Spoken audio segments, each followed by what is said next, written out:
বুধবার জেলার সার্বিক উন্নয়নকে আরো গতিশীল করতে দীর্ঘদিন পর অনুষ্ঠিত হলো দিশা কমিটির বৈঠক। বর্তমান উন্নয়ন সংস্থার ঋষি অরবিন্দ সভাঘরে অনুষ্ঠিত এই বৈঠকে উপস্থিত ছিলেন বিষ্ণুপুর লোকসভা কেন্দ্রের সাংসদ শ্রী সৌমিত্র খা, জেলার মন্ত্রী ও বিধায়ক বৃন্দ, জেলা শাসক সহ বিভিন্ন সরকারি দপ্তরের আধিকারিক ও অন্যান্য বিশিষ্ট ব্যক্তিরা। বৈঠকে জেলার বিভিন্ন উন্নয়নমূলক প্রকল্প, কেন্দ্রীয় রাজ্য সরকারের বিভিন্ন প্রকল্পের অগ্রগতি, পরিকাঠামো উন্নয়ন, রাস্তায় পানীয় জল, স্বাস্থ্য, শিক্ষা, কৃষি এবং জনস্বাস্থ্যে চলমান একাধিক প্রকল্প নিয়ে বিস্তারিত আলোচনা হয়। বৈঠক শেষে সাংবাদিকদের মুখোমুখি হয়ে সাংসদ সৌমিত্র খা বলেন, জেলার উন্নয়নের স্বার্থে নিয়মিত দিশা কমিটির বৈঠক অত্যন্ত গুরুত্বপূর্ণ।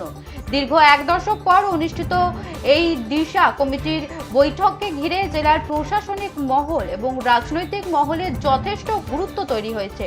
আগামী দিনে এই ধরনের বৈঠক নিয়মিত হলে জেলার বিভিন্ন উন্নয়নমূলক প্রকল্পের বাস্তবায়ন আরও দ্রুত হবে বলে আশা প্রকাশ করেছেন উপস্থিত জনপ্রতিনিধি ও প্রশাসনিক আধিকারিকরা।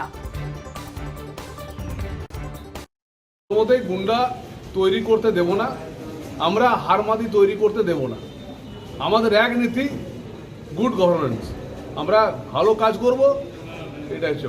কাল রাতে মদন মিত্র সন্দীপন বাবার সাথে দেখা করতে গেছিলেন, কে কার সঙ্গে দেখা করতে যাবে, কে রাত্রিবেলায় কে পার্টি করতে যাবে, দেখা আমাদের ভারতীয় জনতা পার্টিতে নয়। কার রাত্রিবেলায় বোতলে কম পড়লো, অন্য বাড়িতে চলে গেল বোতল খেতে চাইতে, এটা আমাদের দেখে কাজ নয়। এটা মদন দা সন্দীপনবাবু বলতে পারবেন।